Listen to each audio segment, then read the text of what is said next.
3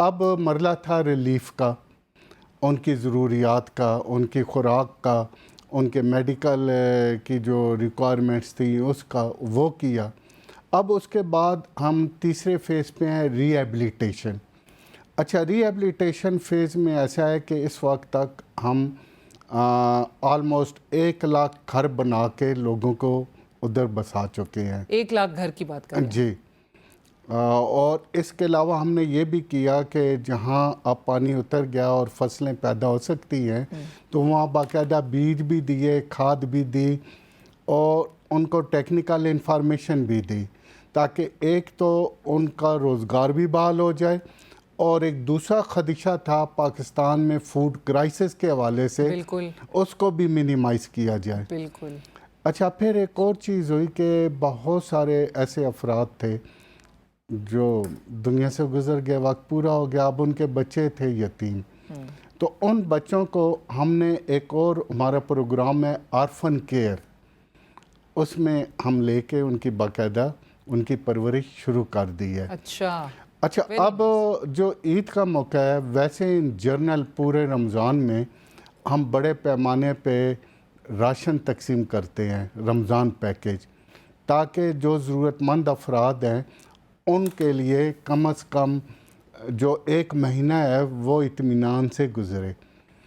تو یہ جنرل بھی ہوتا تھا، لیکن خصوصی طور پہ جو سیلاب زدہ علاقے ہیں ان کو ہم نے ترجیح دی ہے، اور پھر ہم نے ترجیح نہیں دی بلکہ ہمارے جو اہل خیر ڈونر ہیں انہوں نے بھی ترجیح دی۔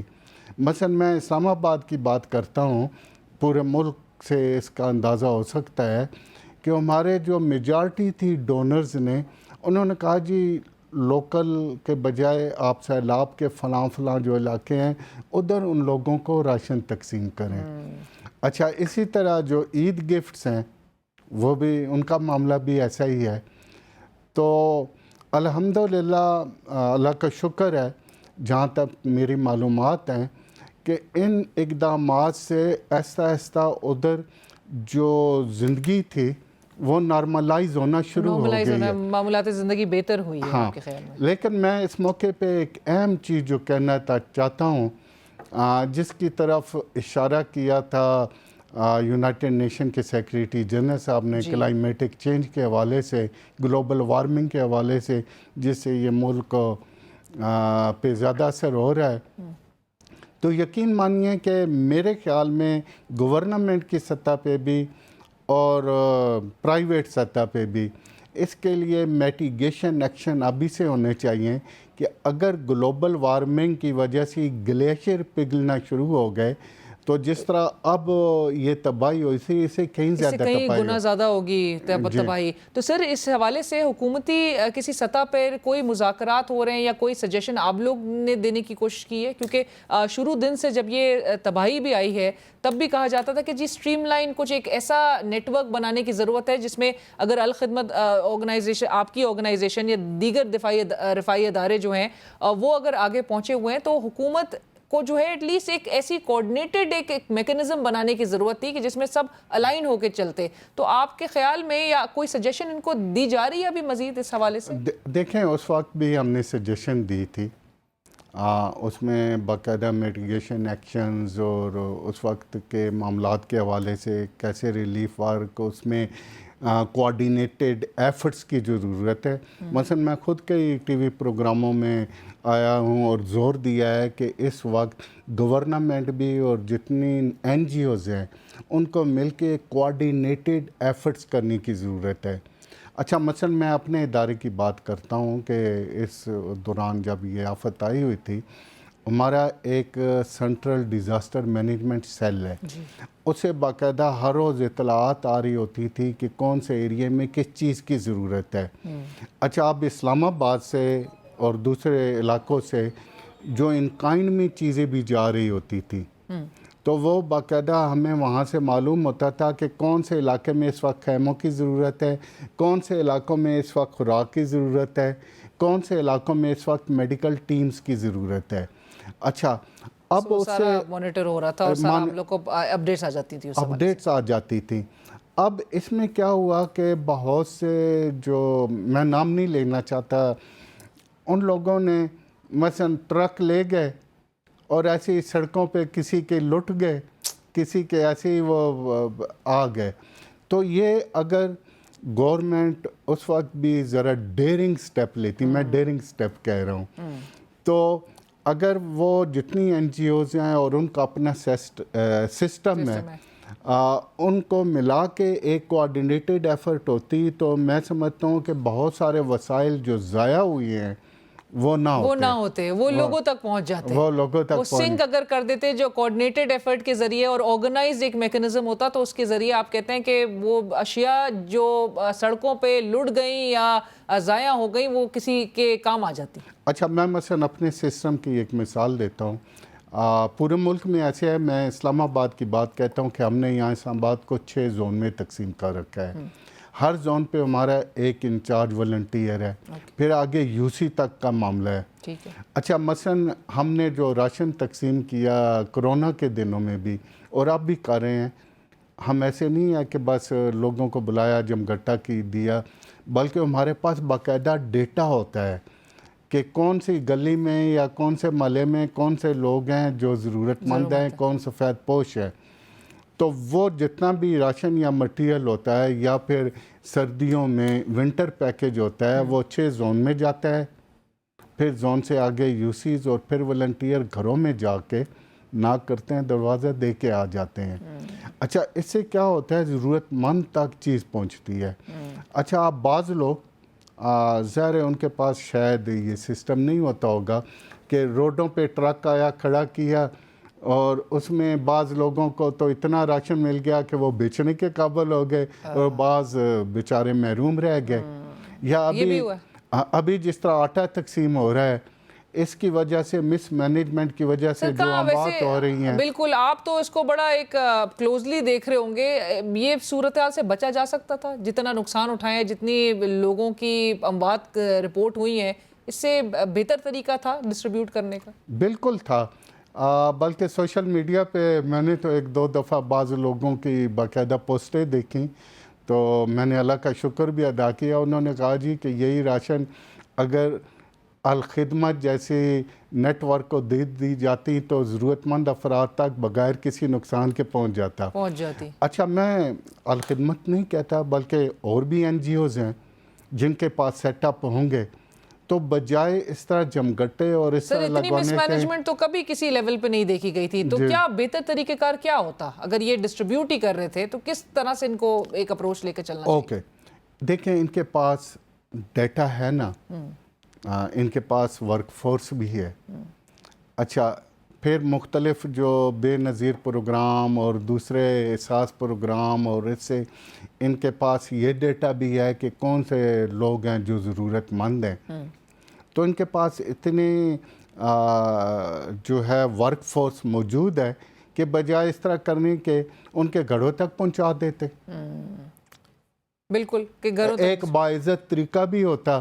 جو آپ نے لوگوں کو بلا لیا، اتنا لاکھوں کی تعداد میں لوگ جو ہیں وہاں پر آ گئے اسٹیمپیڈ میں، اور جس طرح سے لوگوں کی اموات ہوئی ہیں، اس سے بہتر تھا کہ لوگوں کے گھروں کا اور جو سارا ڈیٹا ان کے پاس موجود ہوتا ہے اس کے مطابق یہ کر دیتے. بہت شکریہ ہمیں جوائن کرنے کے لیے، اور بہت ساری دعائیں آپ کے لیے، آپ کی آرگنائزیشن کے لیے کہ جس طرح سے آپ لوگ یہ کام سر انجام دے رہے ہیں، اور جس طرح سے آپ ان تمام لوگوں کو کہ جن کو امید جو ہے صرف اللہ سے نظر آتی ہے، اور اس کے بعد جو ہے آپ لوگ جس طرح سے ان کی امداد کر رہے ہیں.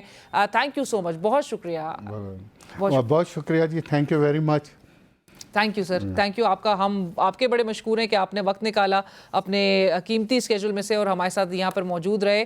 اور جس طرح سے حامد صاحب بھی کہہ رہے تھے کہ جی ظاہر ہے رمضان کے بعد اور جس طرح کے حالات بھی چل رہے ہیں تو راشن پیکیجز ان کو زیادہ سے زیادہ، اور عید کے اس موقع پر ان کو وہ امید کرتے ہیں کہ جی عید گفٹس، عید پیکیجز اور جو تحائف ہے وہ لے کے وہاں پر رخ کیا جائے گا. وہاں پر لوگ جائیں گے اور ان لوگوں کے ساتھ اور ان متاثرہ افراد کے ساتھ جو ہے وہ عید جو ہے وہ منائیں گے. پروگرام کی ٹیم اور علینا شگری کو اسی کے ساتھ ہی اجازت دیجیے. اللہ حافظ.